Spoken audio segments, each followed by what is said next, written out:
ఇక్కడికి వచ్చి మీరు న్యాయం చేస్తారని మేము అనుకున్నాం సార్. కానీ మాకేం అన్యాయం చేస్తలేరు. ఒక్కొక్కరికి ఒక 2 లక్షలు 3 లక్షల రూపాయల జీతం ఉన్నాయి సార్. వాళ్ళు ఎత్తున మేము వస్తాం సార్. ఇక్కడ ఏంటంటే మేము ఆటో డ్రైవర్లు వేరే తిరిగా సార్. డ్రాప్ పడితేనే మేము వస్తాం సార్. ఇవాళ కంట్రోల్ బియ్యం తినేది నూకలు బియ్యం తింటాం సార్. ఇవాళ రేపు పొద్దుగల మళ్ళా నూకలు బియ్యం కాదు, అసలు వేరే తిరిగా చూద్దాం మేము తినకుండా అవుతాం సార్. అసలు మా పరిస్థితి ఏంటంటే అసలు ఘోరంగా సార్. అసలు ఇది చెప్పుకొని అసలు వేరే తిరుగుతుందా సార్ మీరు చేసేది ఇక్కడ. అసలు మిమ్మల్ని గెలిపించడు మేము వేరే తిరగదు, మేము మారాలని అందరితో మేము చెప్పుకున్నాం సార్.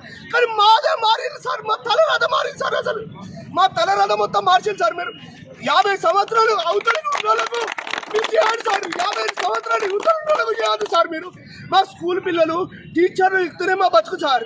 వేరే తిరిగి మేము బతకలేము సార్. అసలు మేము రోజుకు 400-500 కంచాలు 800 చేస్తేనే మా పిల్లలను అందరూ కిరాయిలు ఇట్లా బతుకుతారు సార్. ఇది మాకు వేరే ఏ పింఛన్ వద్దు సార్, మాకు ఏ యూనియన్ వద్దు, ఏదదు సార్. మాకు వేరే 15,000 కట్టద్దు, మాకు 20,000 ఇవ్వదు. మీరు ఏది కాదు.